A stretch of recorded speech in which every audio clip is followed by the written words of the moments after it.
Long ago, Zulu Hunter was sitting under a tree. ઘણા લાંબા સમય પહેલા Zulu Hunter એ ઝાડની નીચે બેઠો હતો. His name was Idil. તેનું નામ ઇડિલ હતું. He saw a large herd of deer grazing in the lush green meadow. તે લીલાછમ ઘાસના મેદાનમાં હરણનું એક મોટું ટોળું જોયું. He said to himself, તે પોતાની જાતને કહે છે, their deers are really wonderful, but I have to run a lot catch one of them. શું એકને મેળવવાનો સરળ આ હરણો ખરેખર અદ્ભુત છે. તેમાંથી એકને પકડવા માટે મારે ઘણું બધું દોડવું પડશે. Can there be an easy way to get one? શું એકને મેળવવાનો સરળ રસ્તો હોઈ શકે? Suddenly, અચાનક, he saw a female cheetah crawling silently closer to his grazing animals. તેને જોયું જતા પ્રાણીઓ નજીક શાંતિથી પેટથી સરીસૃપ ફિમેલ ચિત્તાને જોયું. Then she left and the catch a deer. તેને જમ્પ માર્યો અને હરણને પકડ્યું. After some time, her two young cubs come out of the bush. થોડા સમય પછી બે બાળકોને ઝાડની ડાળીમાંથી બહાર આવતા જોયા. They all enjoy their smell અને તેઓએ ભોજનને ખૂબ જ આનંદ માણ્યો. Idil's eyes brightened. ઇડિસની આંખો ચમકી ગઈ. They sparkled with an idea. તેનો એક વિચાર સાથે ચમક્યા અને invite the cubs. તેને બાળકોને ઈર્ષા કરી. Can I be lucky as these beautiful cubs? શું હું આ બાળકોની જેમ સુંદર અને બ્યુટીફુલ ન હોઈ શકું? They got their food without any effort. તેઓએ કોઈ પણ પ્રયત્ન કર્યા વિના ભોજન મેળવ્યું. Can I have hunters like their mother? શું મારી પાસે તેઓની માતા જેવી શિકાર જેવી ન હોઈ શકે? He thought, તેને વિચાર્યું. He decided to catch a young cub and train into hunt for him. અને તેને બાળકોને પકડવાનું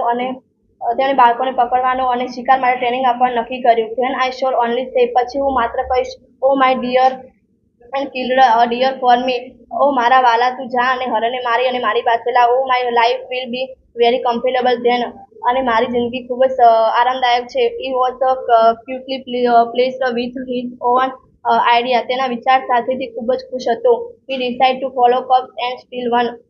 અને તેને બાળકને અનુસરવાનું અને તેની ચોરી કરવાનું નક્કી કર્યું. From his experience અને તેને અનુભવ હતો. It is know that cheetahs never attack a man. ઇડિલ જાણતું હતું કે ચિત્તા માણસ ઉપર ક્યારેય અટેક કરતો નથી. Therefore, તેથી it was safe to steal a cub. તેથી બચ્ચાને ચોરી કરવી એકદમ સલામત છે. He followed the cheetah female till evening. સાંજ સુધી તે ફેમિલી ચિત્તાની પાછળ ગયો. At the sunset, the mother cheetah hid her cubs in the thick bush and left for stream. અને તે સૂર્યાસ્ત સમયે મધર ચિત્તા બાળકને ઝાડની ડાળીમાં સંતાડ્યો અને તે પ્રાણીની શોધમાં ગયો. Quickly, અચાનક, the hunter picked up his net and spear and ran into the bush. અને તરત જ શિકારી જાળી ફેલાવી અને ઝાડી ચાંખડમાં સંતાઈ ગયો. He saw two tiny cubs. તેને બે બચ્ચાને જોયા. They looked at him with their bright eyes. તેઓની તેમની તેજસ્વી આંખોથી તેની તરફ જોયું. They were too young to run away. તેઓના બચ્ચા ભાગવા માટે ઘણા નાના હતા. Idil threw the net over them and the cubs very caught. ઇડિલે બચ્ચાને પકડવા માટે તેની ઉપર જાળી ફેંકી. Needs only one cubs, but I thought. અને તેને એક જ બચ્ચાની જરૂર હતી. તેથી તેને વિચાર્યું, it always better to have two silvers instead of one. એકને બદલે બે ગુલામ રાખવા હંમેશા સારું છે. Direct them with him and hid them under a big basket. તેઓએ પોતાની સાથે ખેંચી અને એક મોટી ટોપલીમાં સંતાડી દીધા. The mother cheetah returned after a while. તેથી મધર ચિત્તાએ થોડા સમય પછી પાછી આવી. She did not find her cubs. તેને તેના બચ્ચા મળ્યા નહીં. She looked all around. તેને બધે જ જોયું.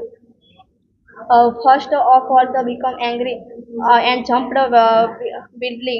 તે પહેલા ખૂબ જ ગુસ્સે થઈ અને પછી તેને ભયંકર જમ્પ કર્યો. She sniffed all around. અને તેને બધી જગ્યાએ સૂંઘ્યું. But also, પરંતુ અફસોસ, she could not find her dear babies. તેને વહાલા બચ્ચા મળ્યા નહીં. At last, she becomes and stands crying. અને તે ખૂબ જ ઉદાસ હતી અને તે રડવાનું શરૂ કર્યું. She cried and cried for the whole night till till the next evening. અને તે બીજી સાંજ સુધી આખી રાત રડતી રહી. She cried until her tears made dark stains down her cheek. અને તે રડતી રહી જ્યાં સુધી તેની આંખથી ગાલની નીચે કાળા ડાઘા ન પડ્યા. She was still weeping અને તે રડતી રહી. At night the mother